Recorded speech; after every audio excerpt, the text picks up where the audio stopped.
All right, welcome back to the Rear Wing Report. We have a race preview episode for you. Up first, we're going to be talking Stefano Domenicali and his comments on taking the F1 vision from tactical to strategic. We're going to be looking at the Miami race week, where we are 1 year on from Lando's first win.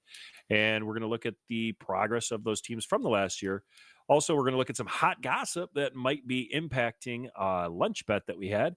And then finally, we'll have a quick discussion about some special liveries that we're going to see this weekend before we move on to everybody's favorite segment of the week, where I get everything wrong, Ryan gets everything right. That's right, people. It's our predictions. And here to do it all with me, my dear friend, Ryan. Ryan, how are we? Hey, Steve. I'm super excited, man. And since you're not going to say it, I'll say it. Guys, I messed up. We just recorded the first segment and I didn't hit record, okay? So I'm going to throw that out there already. Like, something like this happens every week, Steve, and I'm over it, man. I'm over it. But we do have some exciting news, right? So let's just hop straight into it, okay? So we got a little bit of a little teaser from Domenicali, our CEO of the F1. So what he was saying is essentially that we're going to modernize our new strategy, and we're going to kind of have a focus on long-term goals. So he threw out a couple of words at us: tactical and strategic. How do you feel about that wording there, Steve? When I first heard it, I thought it was absolutely just like, copyright hogwash. Like, hey, we're just going to, we'll say some things like just, blah, blah, blah. I did my job. But then I actually read what he said and kind of was able to understand what he meant. So what he said was he's talking about regulatory stability and then what he wants F1 to look like. And he said, one thing we want to change is our approach. We need to be more strategic and less tactical on key issues affecting our sport. What's the difference? Tactical planning is often reactive with an emphasis on short-term changes, while strategic planning, on the other hand, focuses more on long-term goals. It's the bigger picture element that needs to be in place before any tactical response can bring that picture to life. And so then I read that and I was like, cool, I actually get that. Like, and that actually makes me really happy, because I feel like with all these different things that we've been doing, and like you saw it in the process of Cadillac joining the grid, like it seemed like we're just making decisions without thinking about what's next. And it's like, jumping from lily pad to lily pad, just trying to stay afloat and cross the creek and not really seeing like, here's how I get to where I need to be. And so I was very, very happy actually when I read it. I was like, okay, great. I'm not hopeful that they're going to get there, just because I feel like there's too many cooks in the kitchen. And too many people are kind of voicing their opinion and expect their opinion to be the one followed. Like, again, you saw it with Cadillac. Like, it made so much sense to get them on the grid, but it became one of those things where, well, we're not going to let you in. We don't want you here. We technically have to let you in, but we don't want to, so we're not going to. And we're going to make you jump through all these other hoops, even though we know that legally you're already guaranteed admission. Like, it was just the dumbest, most awkward way for them to join the grid. And they kind of save face at the end by moving it from an Andretti Racing to Cadillac. But like, Cadillac was already there. They were already part of the bid, and it soured a bunch of people on it, and it took way too long. So I'm happy and hopeful that there's going to kind of maybe be an adult in the room just saying, this is what racing is. This is what F1 is. How do we do that? Does this decision line up with that? Yeah, I like it. Like, it's just great in general for like the strategy. Like, the strategy, geez. The strategy is just like, it wasn't sustainable at the pace that we're going at. It's just not. Like, it can't happen. And like, taking a step back, and we talked about this in our little bonus episode, we talked about how like you have to stop at a certain point, right, and go, this is the expectation, now let's meet that, right? It's going to help with us being able to close the gap with other teams. It's going to benefit the small teams financially, right? A lot of them are investing in like future regulations already, which is good, right? But you can't like make these little changes that are going to absolutely throw everybody off their game. Like, yeah, sometimes is it okay to throw a wrench in the garage? Of course it is, right? But most of the time you want to hand it to somebody. You want to hand it to them politely, right? And you just can't go the way that we've been going over the last couple of years, just constantly changing what people were formerly expecting, right? So like going back on your word essentially over and over again, it's just not a good look, right? And I like the idea of like long-term sustainability. Like we mentioned it last week or earlier in the week when we talked about like you have to maybe extend these regulations, right? Like both of us were in favor of that happening, of going like maybe to 10 races, maybe that's too long, maybe to 8 races, right? And like that's just kind of the way that you have to go with it, because if you want the sport to be competitive and you want it to continue to grow, everybody's going to want to see good racing and not one team have one little tiny little loophole to the regulation where they are just astronomically faster than everybody else, right? It's not fun, right? And you just can't have that happening. So I'm happy with it. The one thing that kept throwing me off a little bit reading that report was the amount of times that Domenicali mentioned the FIA. He says the FIA, we're going to be working close together with the FIA. To me, that's just like, we're going to be a lot stricter on stuff, which either it could be a really good thing, it could be a really bad thing as well. So like, I don't know, some people, like, it's kind of a sensitive subject, I guess, in the community right now of, like, what is the role of the FIA and how are they going to keep these regulations up to par?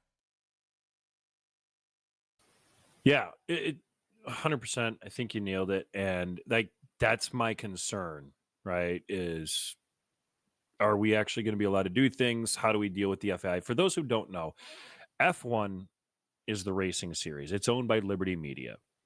The FIA is like the governing body of F1 and of essentially of motorsport. And they come up with rules and then enforce those rules.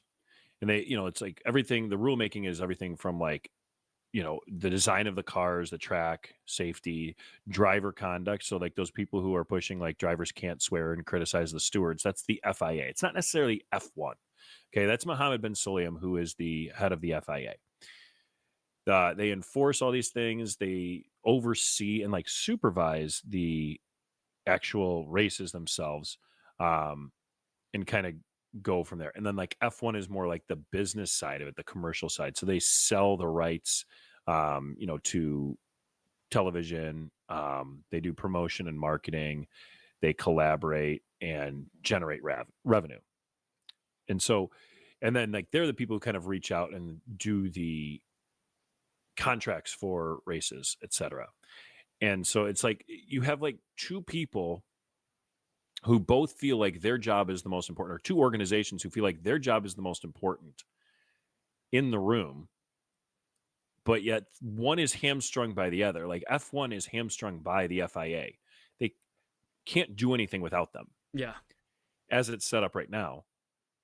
But the FIA, like if F1 tells them go pound sand, we're just going to go start a new governing body and organization, like they could do that.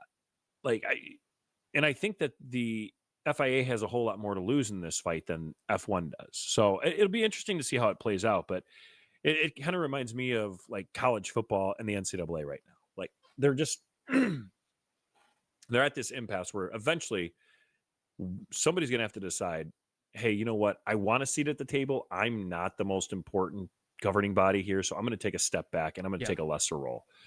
Probably not likely to see that, but no. I am happy that they're doing that. And I think one of the strategic decisions that we just heard about was that they extended the Mexico City Grand Prix to 2028. Like through 2028, we're going to have a Mexico City Grand Prix. What did you think about that when you saw that come through? I like it. I like Mexico a lot. I think it's like a really cool track itself, and it has like a lot of history behind it. And just to spoil a little news here. Potential news. Why don't you spoil it? Alleged. Okay. It's all Yeah. alleged. It's all alleged. It is alleged. Our We're not lawyers. reporters. Yeah. We checked with our legal team, which is just ChatGPT. And ChatGPT said as long as we say allegedly, we're covered. But, so let's go. Cue the fireworks. Can you hear things like when I do that? When you do the rain, I can hear the rain. I can't hear the fireworks. See, I can't hear anything. I can see it, but I can't hear it. Okay, I can't hear it. Yeah. No, I could hear it the other day, though. Interesting. All right. Well, you guys got a quick behind the scenes look there. All right. So allegedly, this is all according to a German website, Bild, BILD, .de. I think it's German. They are reporting that Sergio Perez is a done deal to Cadillac. It is signed, sealed, and delivered. He will be driving for them next year. So there's that news. Yeah. Yay. Yay! I said enthusiastically, sarcastically, and not happily. I'm happy for Cadillac because I'm gonna be a Cadillac stand. Like I am gonna be on the Cadillac Corner. Like that's gonna be my thing. I've written several AI songs about the Cadillac Corner. I'm waiting for you to use them in the episode. I am Cadillac man, not the Tim Robbins movie. If you've ever seen that, it's kind of concerning. A guy goes on a shooting spree at a used car lot. Don't recommend it. It's a pretty downer movie. Yeah. Anyways, I'm going to be Cadillac man though. Like I am just going to be there. I'm the hype man for Cadillac. Like this is the best signing. Honestly, I don't think it's that bad if your goal is what I think it is. So okay, cool. Yeah, like I like it. I'm talking myself into it. I like it. Like, let's go. Do you think that if this is true, do you think that they will have him? They reveal Sergio Perez when they reveal like their colors or do their announcement, whatever it's going to be on Saturday? I think maybe they allude to it. Ooh. Yeah, like they kind of like allude to it a little bit when they reveal the colors, because I think you save that for Mexico City. Honestly, you wait until that race is up. Now you release a potential, like a prospective livery with the new colors and your driver, right? That would be great for media coverage. So like kind of clickbait people a little bit this weekend, get them to be like, okay. Seems like it's gonna happen. But let's wait until it's like a special moment for the team and for the driver. So that'd be. I think that's probably what they're gonna go with. Best case scenario, they tease the Checo thing. They reveal their livery. Then we get to Mexico City, and who walks out on the stage? That's right, Logan Sargent and Nick DeVries.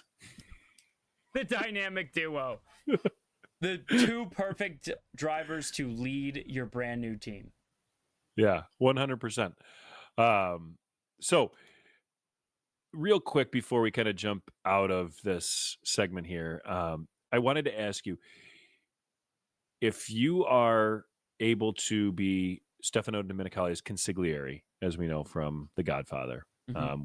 I won't give you Grima Wormtongue from Lord of the Rings. You're too good looking. You're too gregarious. No, with this pimple, I don't know. I might be a close second to him. Well, you're too kind-hearted as well. But if you could be, you have his ear and you can kind of impress upon him one thing. What is the one thing that you would really push for the for F1 to do in a strategic fashion? Make the cars smaller. Yeah. Make them smaller? No, just kidding. Not make them smaller, but if we're gonna keep them the same way that they are, and we're not gonna bring back the V10, which would make the car a little bit smaller, then make the tracks a little bit different.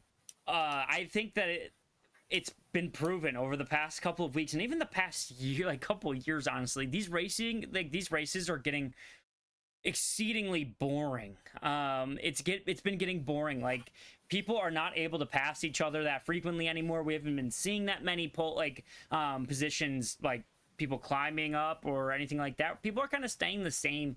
Granted, like there's some weird things that have happened so far, but like relatively, people have kind of been where they qualify, and it's just boring, right? So like if you're gonna double the size of these cars like they have over the past 3 decades, it's like change the tracks, right? A lot of these tracks have been here for quite some time, right? Some of them are newer, and that's fine. Like we don't want to update those right away, but some of these older tracks, like yes, they're historic and everything like that, but you know, extend them out another 4 feet, right? Let these drivers race and not just get caught in DRS trains nonstop. Like it's just so boring to watch, right? So like, yeah, just make the tracks a little bit wider, change them up a little bit, add some spice. Yeah, no, I like it. I thought about a lot of different things. Getting rid of sprint races was up there, or changing them, but we'll save that for another day. I thought about making the regulations longer. Hey, 7, 8, 9 years. But ultimately, what I landed on was get a rotation of tracks, right? Like your Silverstone, your Monaco, Monza, those all have to stay. Right. Like, and then you kind of rotate the other. I think Spa honestly should stay, but I have a little bit of a twist on it here. I'll tell you in a second. But like we've seen that, like speaking of Spa, they came out and said like, hey, we're gonna be on the calendar, but it's not gonna be an every year thing. Like we're gonna kind of share this slot, right? And so I think they should start looking at that and being strategic in it. Like Miami does not need to be an every year race. If you want to do Miami, do it once every 3 years. Make it an event. People will come out for it once every 3 years. It'll be cool. Make it a spectacle. Like that's what F1 is sold to people as, is like, oh, it's the spectacle, right? Like it's all these unique places and these beautiful cars, and like, let's get excited about it. But like, I can't get excited about Miami and their fake marina and, just like, okay, another kind of boring race with this one. Like there's some great races. I love Monaco because it's such a unique track where it's like, there might be two passes like on track, but like it's going to be cool. It's unique. It's different. It should stay every year. And so like, hey, move some of these other ones out, move them around, and then get new tracks on the rotation. Rwanda, they're talking about putting a track in. South Africa is talking about doing a bid for a track. Like go to different places, go to different tracks. Why don't we go to like Watkins Glen in America? Why don't we go to somewhere in Russia, right? Like, well, I know why we don't go to Russia right now, but you get the idea, right? Like there's all these different places that we could be going and experiencing and looking at. But instead, we're just like, oh, hey, I know what we're going to do. We're going to do 3 races in America. And like, I like it because it makes my life easier for those 3 weekends. And it's maybe an opportunity for Lawrence Stroll to send us to 3 races. But I want to see new things. People like new stuff. Yeah. Keep it new. And my twist is Spa stays on the calendar, but every other year they run the original layout. Do you know how long the original layout of Spa was? 4 miles. No. Short? No, much longer. It was over 14 kilometers. It was over 9 miles. Jeez. Do you have an amount of laps that they would run on it? I mean, I get research on that real quick. But it was 9.3 miles, or for those of you who are, our European friends, 14.982 kilometers.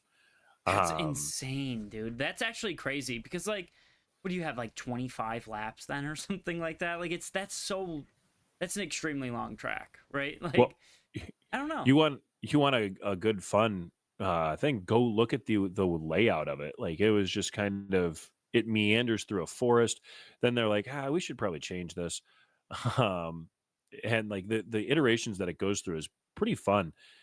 And like, it's a cool track. Like I'd love for them to actually run that every once in a while. Like, hey, we're going to run this old school circuit and have fun with it. So it broken down, the pre-war circuit, which is the original one I listed. It had 25 turns. The race lap record concerningly, is held by a Nazi. If you go look on Wikipedia, Herman Lang, and it has a Nazi flag next to him. But he had the fastest lap. It's over 5 minutes long.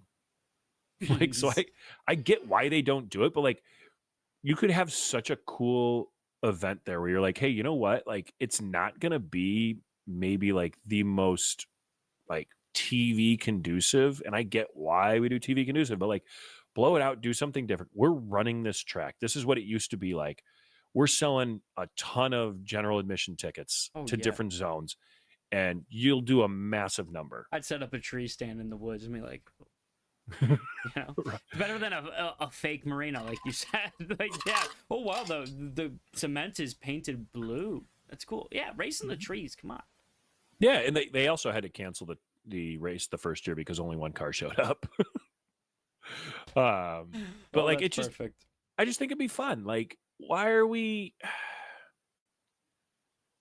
doing this like thing where we're just like, we're gonna make Miami a thing? Like, you know, it reminds me of Mean Girls. You're never gonna make it happen. Like, stop. Yeah. Just give up, move on, and have a good idea. We have good ideas. Use those. Throw the rest of it out. Absolutely.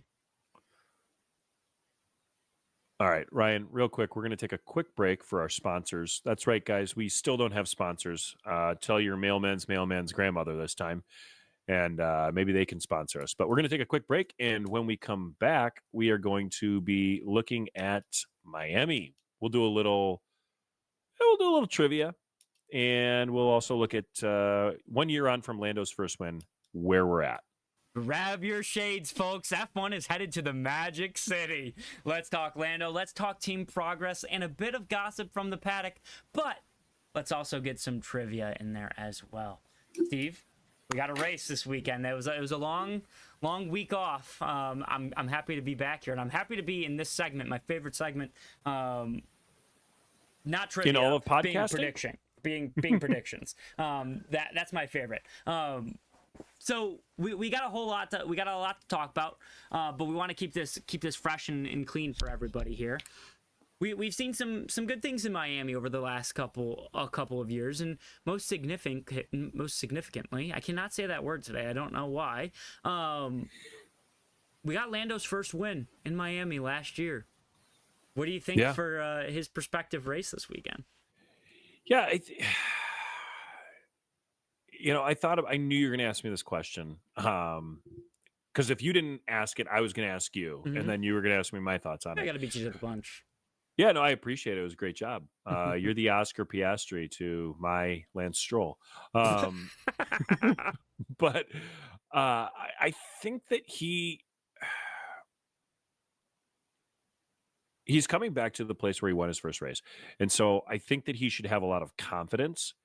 I worry more so not about this race, but what happens if he doesn't finish ahead of Piastri, right? Let's say he goes out there, he feels like he did everything, and Piastri still beats him. Whether either one of them wins is immaterial, right? They could have 7th and 8th, but Piastri's still ahead of him. I think that becomes a real problem, like knowing his mental makeup and like how he approaches things. And so I think that this is a really important spot for him to do well. You do realize you're talking about the sprint race championship leader? I got so nervous at first. I was like, wait, did you talk about the sprint? Oh my. Listen, sprint races aren't real. Birds and sprint races aren't real. I'll stand by that until the day that I die. All right. You can't convince me otherwise. All right. But I'm sick and tired of sprint races. I'm sick and tired of hearing about it. Like, no, get out of here. And I'm sick and tired of making excuses for Lando Norris, right? Yeah. Nobody made excuses for Oscar Piastri in Australia. He went off. He didn't say it. Everybody said, like we said on the podcast, like, hey, it was a good job by him to recover back to 9th place. Like, hey, awesome. Well done. Cool. But he made a mistake. Yeah, it all stems from several problems every week. Yeah. And like Lando's always making up for these mistakes. Like eventually, he keeps saying like, oh, I'm not in a championship fight yet. Yes, you are. Every single race is part of the championship fight. There's 24 rounds. You're almost a quarter of the way through it. When are you going to decide that you're in the championship fight? Right? Like, Yeah. stop lying and saying, "Oh, I'm not thinking about it." Yes, you are. Everybody's thinking about it. You're not human if you're not thinking about I'm it. thinking about it. 100%. But like, I hope he does well because I want to see a championship battle down to the last race. Like, I just think it'd be fun, and you realistically, like, I don't know if you can go in to the last race with 3 or 4 different people who actually have a real chance of winning it, but it'd be great, right? Like, but I want him to do well. I want to stop listening to Lando stands make excuses and everything else. Just, hey, he's made mistakes. It's okay. It doesn't mean he's not a good driver, right? We're literally saying he could and should contend for the world championship. Yeah. We're just He's saying a we great expect driver. more of him, like all of you do. But you're just Yes. too upset to admit that it might not happen. Yes. When you say next year is my year, you better produce. And guess what? It's next year, buddy boy. Yeah. Figure it out. Do it. Oh, Yeah, I don't know. I'm expecting a big weekend. Not to say too much, but I'm expecting a good weekend from him. So I don't know. It's interesting, and there's some other things going on though that I kind of want to mention as well. Like, where do we see Ferrari kind of in the mix this weekend? Do you feel like they're like climbing, or are they like stagnating them?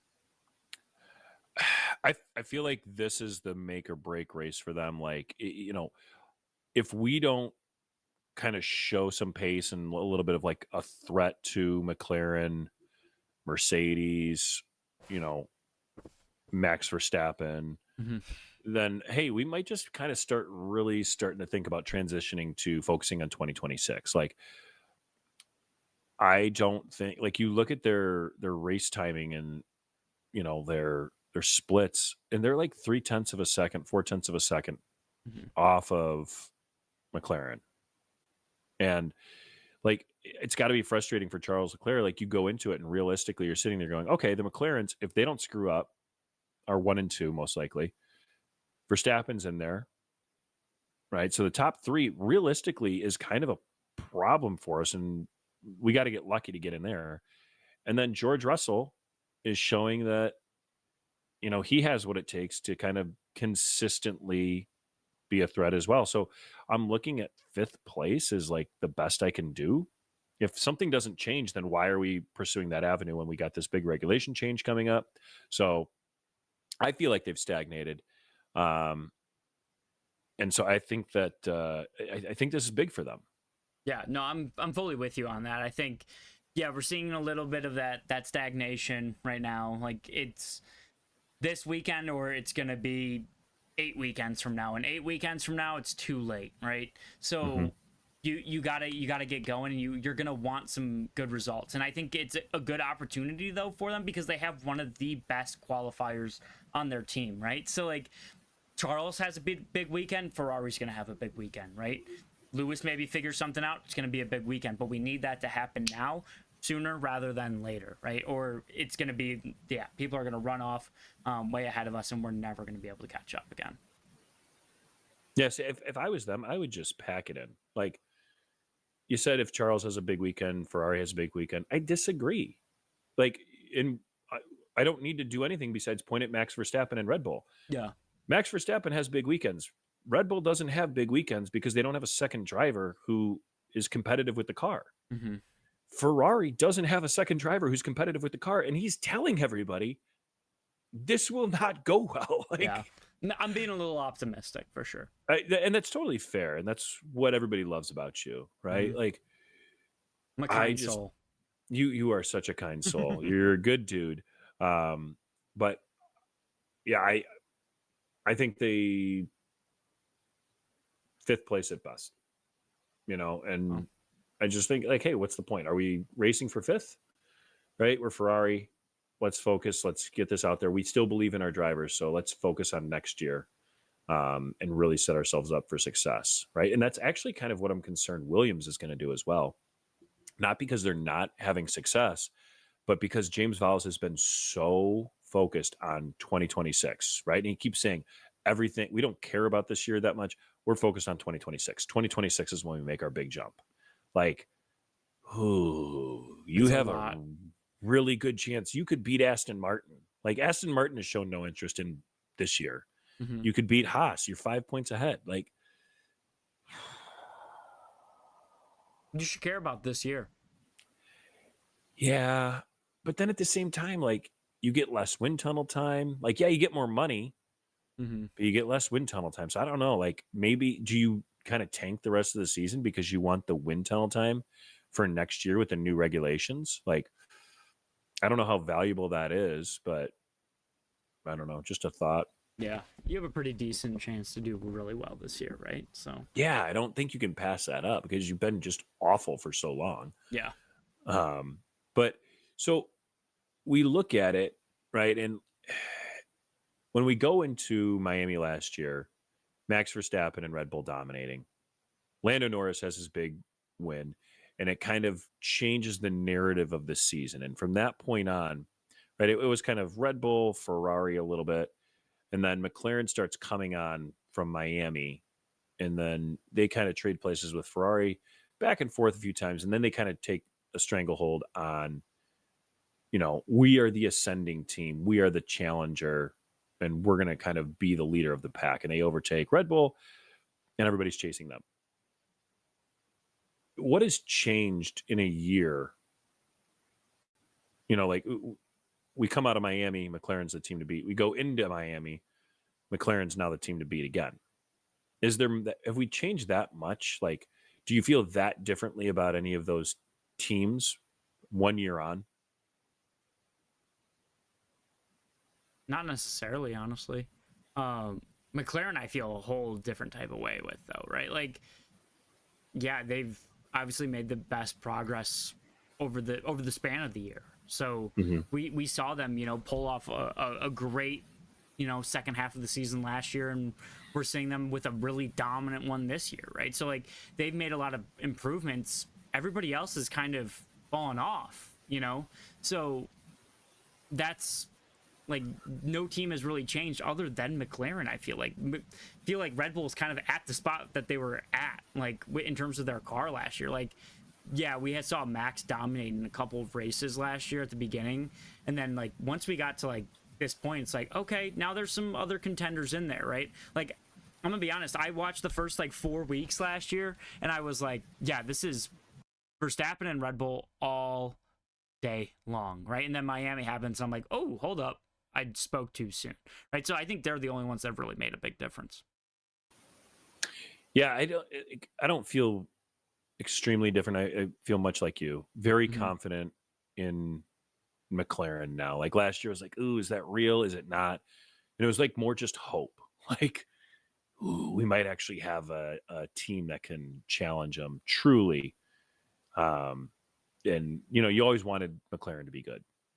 But I think that the team that I actually feel the most different about is actually a team I didn't mention when I asked you, so you didn't really have much of a chance to respond to it, is Mercedes.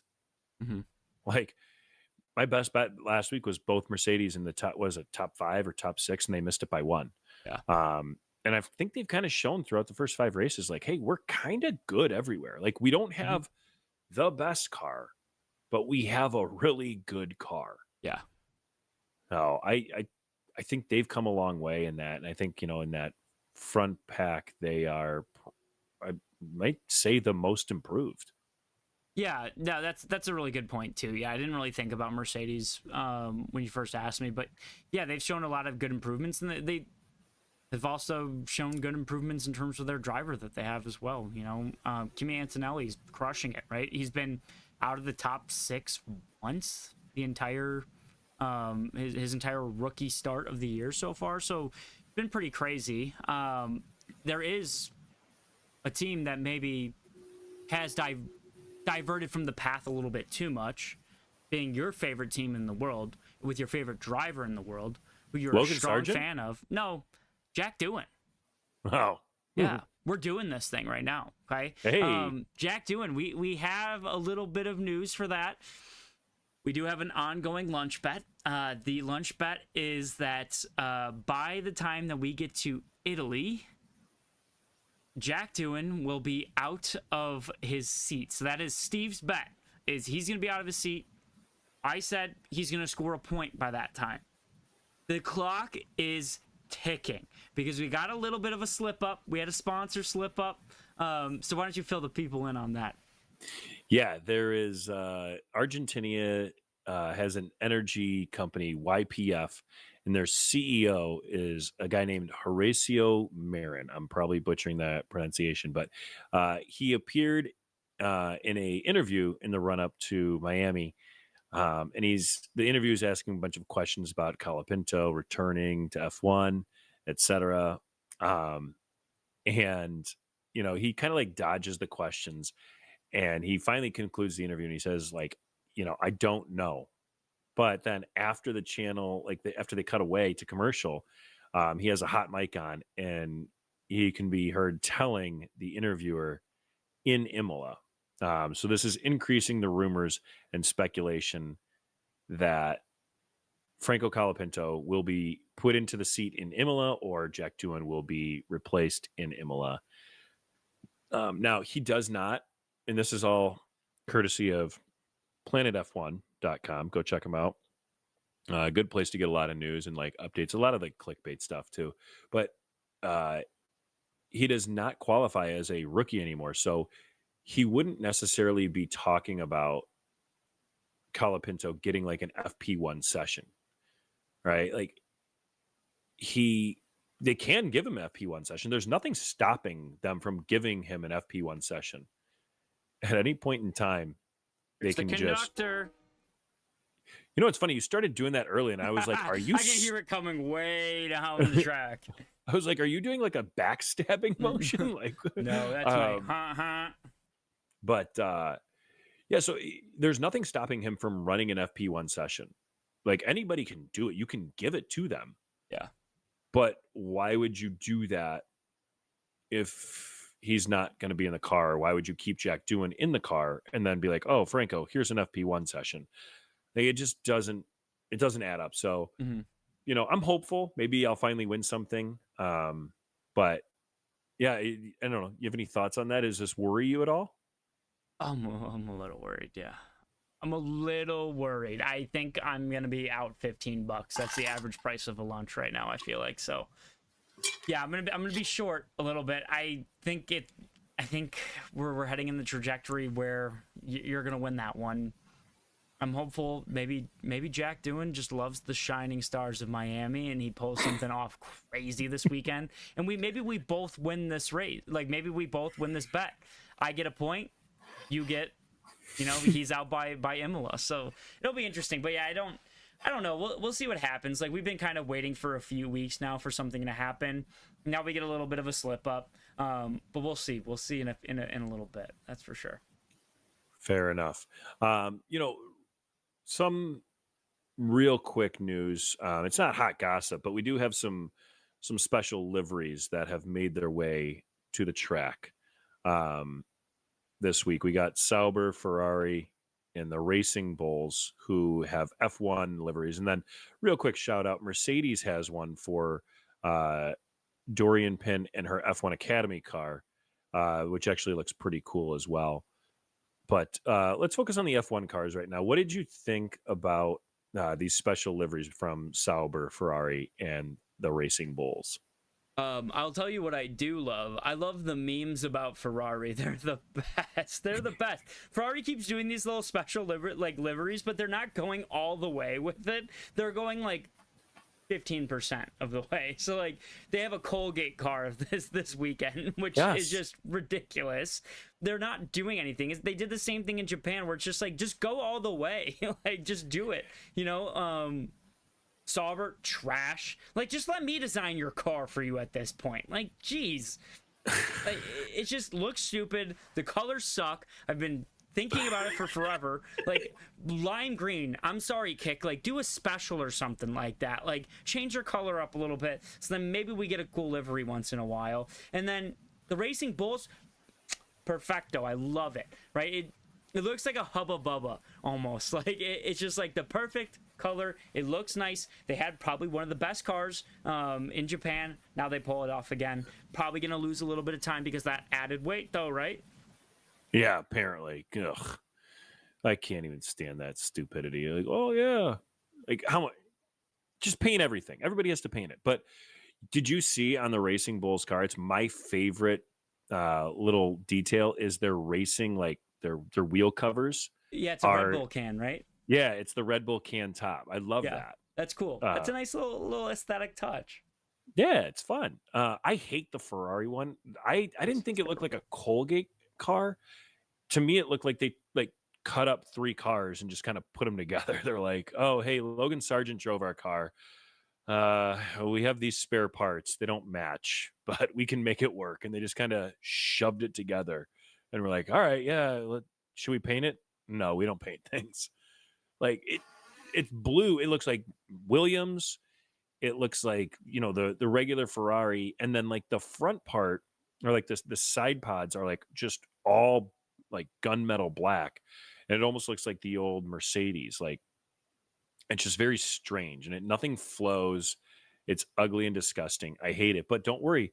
They said that, the wrap is 14% lighter and 17% thinner and significantly more heat resistant than its predecessor. So I'm sure they'll be flying around the track this weekend. Gosh. Yeah, I'm sure. How do you feel about special liveries in general? I love it. I also wish teams would just maybe just run these liveries all the time. Like Red Bull, go back to the white, right?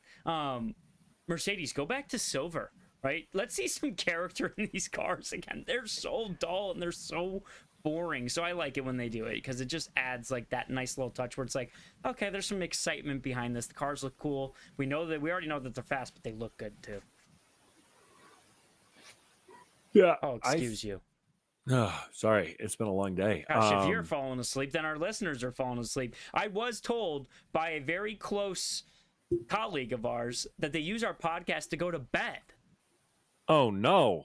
I think that's a good thing, though. I go to sleep listening to podcasts, too. You'll have to tell me who that is off the air. I will. I'll name drop after. I have one guess, and I think I'm right. He'll be listening to this, but shout out to you. Thank you for listening. Actually, I have 2, but I think I know who it is. But I like the special liveries as well. I wish that I don't think you should be able to do a one-off. I think it should be like, hey, this is what we're going to run for the next 3 races. And then every 3 races, you have to change your car up or something like that. Like, kind of keep it fresh. I get why we don't do it and I get why they don't do it. But I think that some of them I really enjoy. Like I want to look at this this Racing Bulls car more often. Yeah. Although I am very happy that it's a one-off for Ferrari and we never have to see it again after Sunday. Yeah, thankfully. So, okay. I think it's time for everybody's favorites part of the podcast. You know how I feel about it. Yeah, it's trivia time. You thought it was prediction time, but it's trivia time. Dang it. Forgot about this. I went with more traditional trivia this time for you. That's still not okay because I did not prepare for this at all. So it should be fun. Okay. Well, I'm not going to ask you how many turns there are. Okay, that's Instead, can you tell me how many of the right-hand turns are conducted where the driver is turning to the north? No, I'm kidding. That is not a question. I just want to see your reaction to that one. Okay. So first question. How many proposed layouts did Miami go through before settling on the current layout? 15. It is not 15. It is more than 25. Would you like another guess? 46. A little bit lower, 36. 36, okay. Yeah, 36. Did any of them entail real water? No, unfortunately. What do you think happens if it rains and the marina actually fills up with real water? It'd be sick. Do you think Charles Leclerc just drives in there and is like, "Oh, this is normal"? Yeah, probably. Yeah, must be the water. For those of you who don't know, go back and watch some of the previous races. He's complaining about his car being wet, and his race engineer just goes, "Must be the water." Wise advice. Yeah, I mean, he's not wrong. Water is wet. Water is wet. Okay, question number 2. Miami is one of how many different U.S. venues to have hosted a Formula One Grand Prix? 5. It is not 5. I was shocked by this number. It's 12. 12. Really? Yeah, it's 12 in the history of F1. And then to wrap that part of this up, so there are 12 venues that have hosted an F1 Grand Prix. How many total races, including Sunday's race, will those 12 venues have hosted combined? Oh my gosh. Let me do some math in my head real quick. I'm gonna give you a clue while you're doing the math. I don't know how you're doing this math since you didn't know about the 12 circuits, but while you're doing that, I will tell you that as of Sunday, it will be the United States will have hosted the second most F1 Grand Prix. Whoa, it's way more than what I expect then. Ooh, I was going to say like 42. Okay. So with that information, do you want to change your guess? I don't know though. I don't really know what to do with that information. 102? You're not far off. It's 80. Okay. At some point you're gonna have to tell me how you did the math on that. You don't want to know. No, I do. I'm doubling things in my head and I'm subtracting like 3 and then I'm adding 1 for Vegas and it's a lot of things going on in my brain.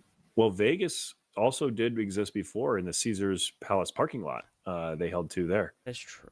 So I don't know if they count that as. I think that's a different venue, right? Like it's Miami Vegas, but this will be the 4th, right? Mm-hmm. And then so I did 4, and then I guessed how many times we've been in Austin. My guess was 10. It's probably way off. Yeah, it's a bit more. Yeah. But okay. Okay. All right. Easy part for you then. Well, maybe not easy, but easier than pulling out a random number. What country has hosted the most F1 Grand Prix? Britain.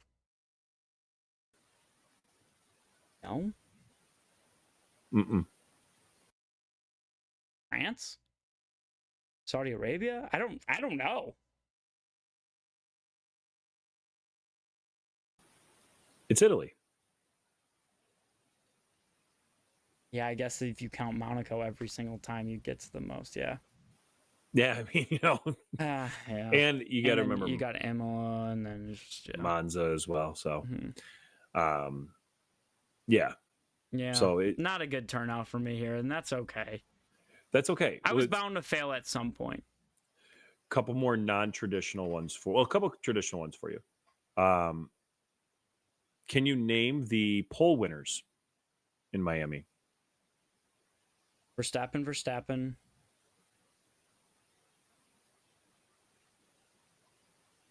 Norris. No. It is Charles Leclerc in 22, Sergio Perez in 23, and Verstappen in 24. Oh, gosh. Yeah. We might have to move on past the trivia this time. This is not good. No, I am reveling in it. It's finally something that I'm not losing in.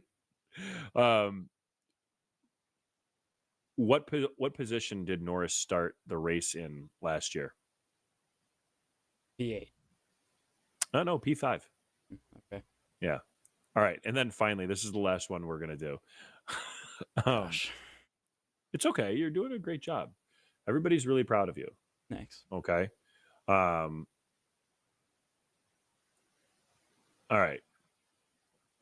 I'm trying to think about like how I can set this up, but don't set me up for success. Let me fail. Okay.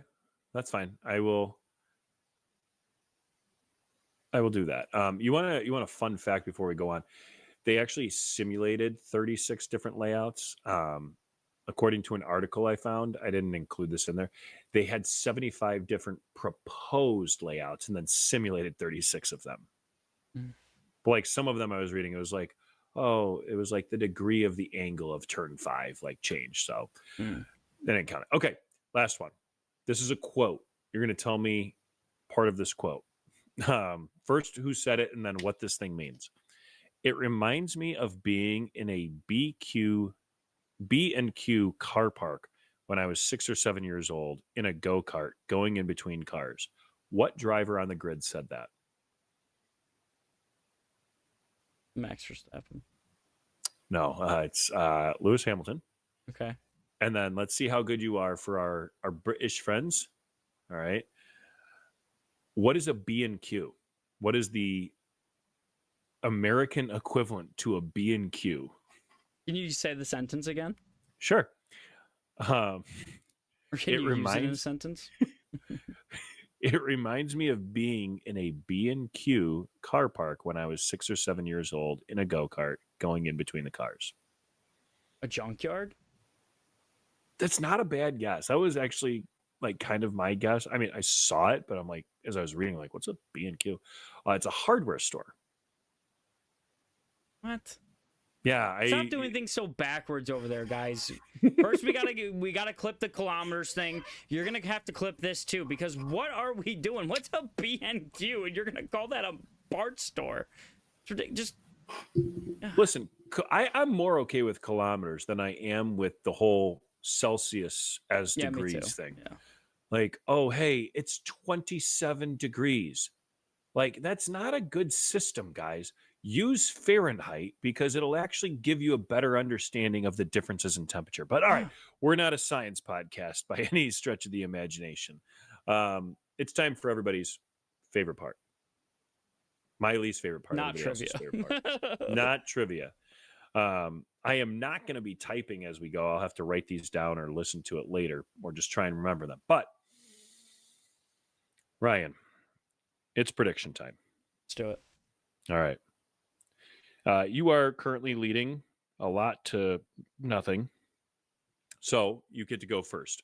Who is going to win sprint pole for you? Lando Norris. Lando Norris with a sprint pole for you. Okay. Our sprint champion leader. Let me emphasize that again. Our sprint champion leader. We have to give him these accolades. I would be more okay with sprints if they actually just made it a separate championship. Like, I think that'd be fun. Yeah, it would be kind of fun. I like that. Yeah. It's kind of like in, I don't know if you've ever watched the Tour de France, but they have like different, like kind of like prizes or like categories throughout the race. Like they have the best sprinters or like time trial people. They have the best mountain climbers, you know, like and then like they have the overall champion as well. But like, it's kind of cool. Like there are some people who are just like, all I do is go really fast on the flat parts. That's all I care about. I like, love that. Yeah. Like that's how I ski. I just go straight downhill. You know, I don't go back and forth. I don't have time for that. I've never gone skiing before. That does not surprise me. Yeah, that's true. And to give you the rest of my top three as well, if I could just. So you're going sprint qualifying top three? Yeah. Oh yeah. Oh geez. Okay, more for me to get wrong. All right, go ahead. Lando, Oscar, Max. That's my top three for sprint. For sprint qualifying. Mm-hmm. Okay. All right, I'm going for the sprint race. I'm going for the sprint race. Now I see. Right. And now I see where you were trying to get clarification. Yeah, that's why. Okay. All right. So sprint is Lando qualifying? Oscar's gonna get pole. Oh, okay. Oscar gets pole, and then Lando wins. Okay, Lando wins the race. Oscar gets second. Max gets third. Mm-hmm. Okay. All right. I am going to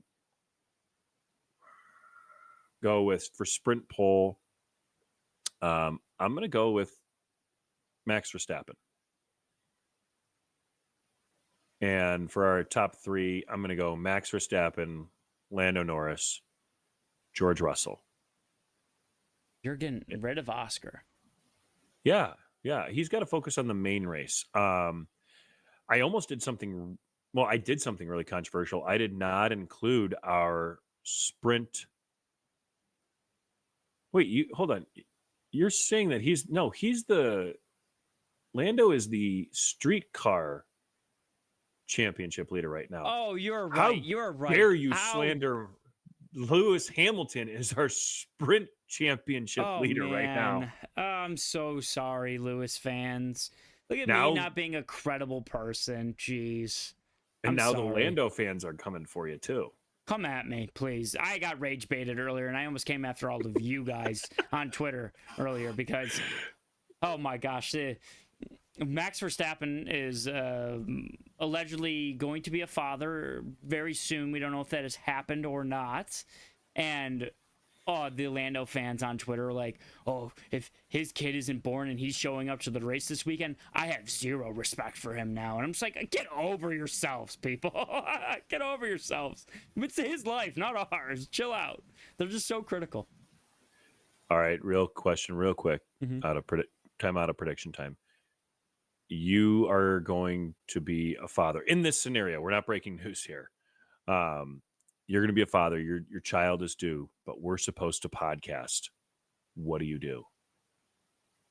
I'm getting on my phone. I'm getting on my phone in the delivery room, and we're recording an episode.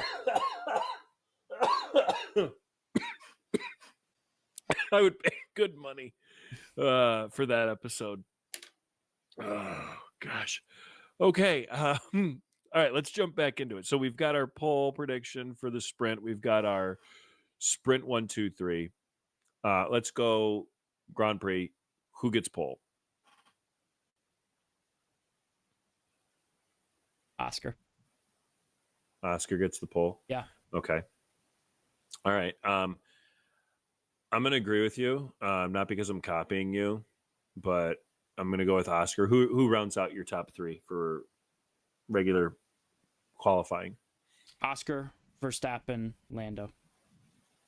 Oscar, Verstappen, and Lando. Okay. I'm gonna say Oscar, Lando, Leclerc. Oh, you're throwing Charles in there. Yeah, why not?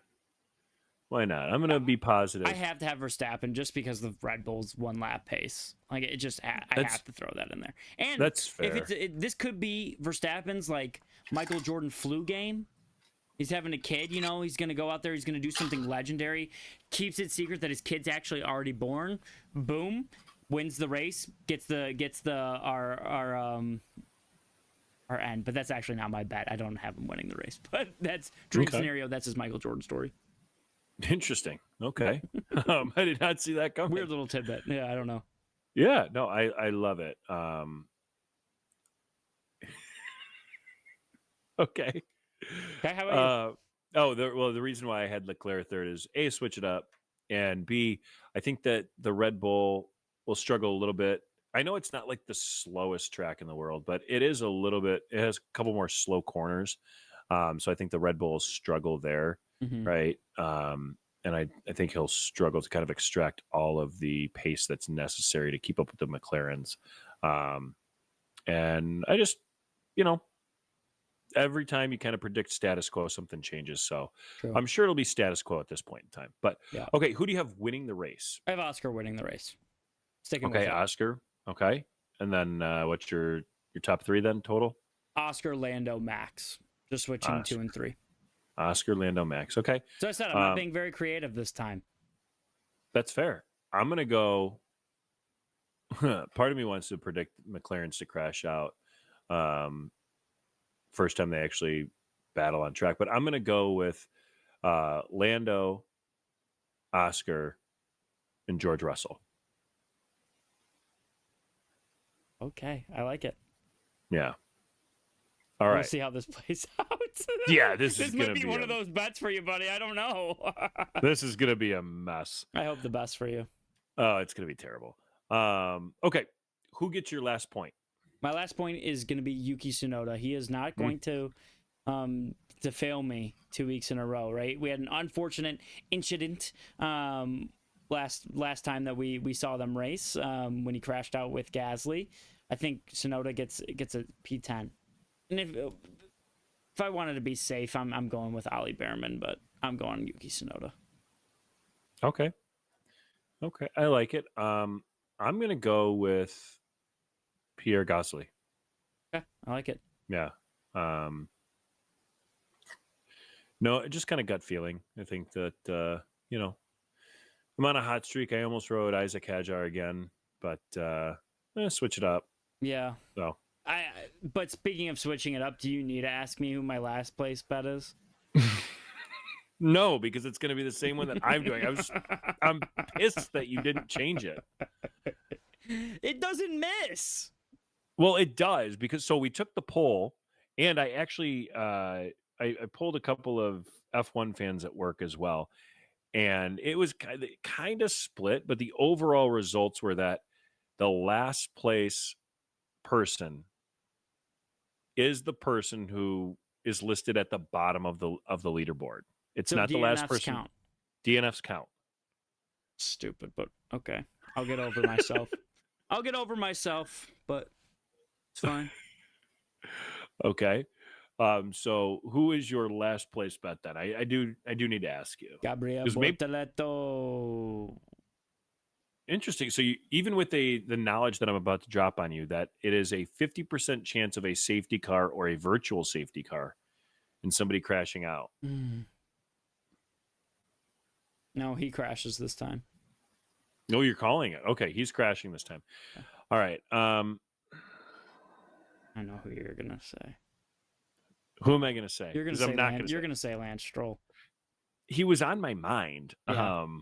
He's always on my mind. Good song. You were always on my mind. But I'm going to actually go, and I have no reason to do this. It's stupid. I'm trying to talk myself out of it, which is why I'm taking so long to say it. I can't believe I'm going to say it. It hasn't worked out. And I'm going to go with Liam Lawson. Okay. Yeah. I didn't even want to say it. I didn't even want to say it when I was, Yeah. as I was saying it. Like, I was like, this is stupid. I did it last time, and he finished like P16 or something. I don't know. Just dumb. I hate it. I hate myself. I hate him. I don't hate him. But I don't want to do predictions anymore. I'm looking at all this red in my column. I'm just like, oh, this sucks. Okay. What's your best bet of the weekend? My best bet of the weekend is Max Verstappen is going to finish on the podium. Okay, so are you just like repeating my last week's? Yeah. Yeah, that's why I said I wasn't getting very creative. Well, actually, last week it was one safety car and Max top 4. Yeah, okay, Max is going to get a podium this time. So I'm going to go a little bit riskier going like in the top 3 itself, but okay. Yeah, so Max is on the podium. Okay. All right, my best bet is going to be that there will be actually do your long shot bet first. Let me work this out. All right, and like my safest bet, like Max Verstappen is a 2-time winner of Miami, so like I have to put him in the top 3. So I'm going with that. My long shot bet, because I kind of expect a McLaren Mercedes like split this week. I think George Russell will end up being in P4, and I think that Charles Leclerc is going to end up being P5. I'm going to go with Kimi Antonelli to finish in the top 6. So he's going to keep that same record. Oh, okay. It's not really a long shot, but still. Yes, that's what I'm going with. Okay. I have my long shot bet and I have my best bet. Yeah, that's right. All right. My best bet is 2 McLarens on the podium. Just very simple, very easy. And one of them to win. So it's kind of a two-parter. Double-edged sword. Yeah.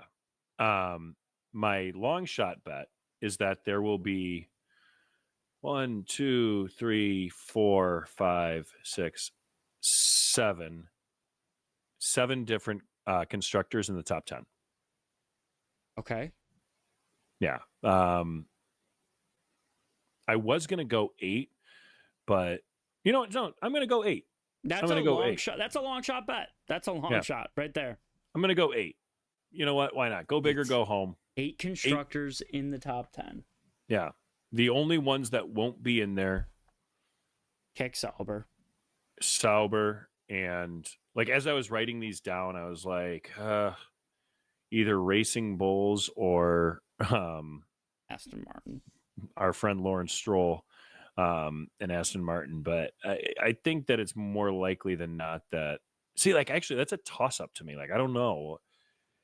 Lando or not Lando, Alonso was pretty close last race to getting 10th. So I was like, yeah, I'm going to go 8, and I feel good about it. I think it's going to be Sauber and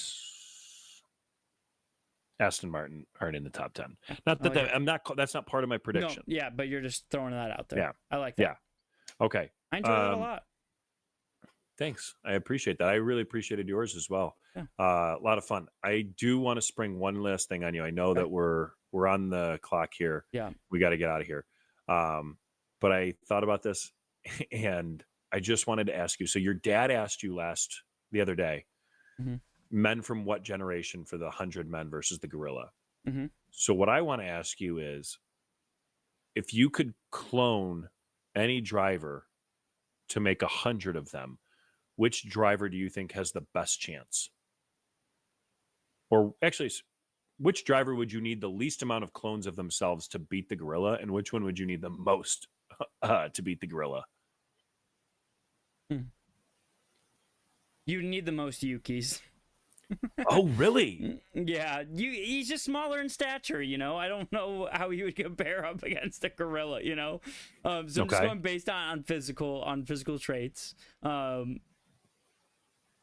Clones that I want the most of, can it be a past driver too? Or a current driver only? You do whatever you want. Daniel Ricciardo, he's from Australia. They deal with some crazy things. He'd be fine. Fair enough. See, I don't think you would need the most Yukis. I think that you would need like the most Gabriel Bortoletos. Like, he just seems like very chill. Timid. Yeah. He's just like, hey, like, I think he's actually a good driver. I just think he's got a terrible car.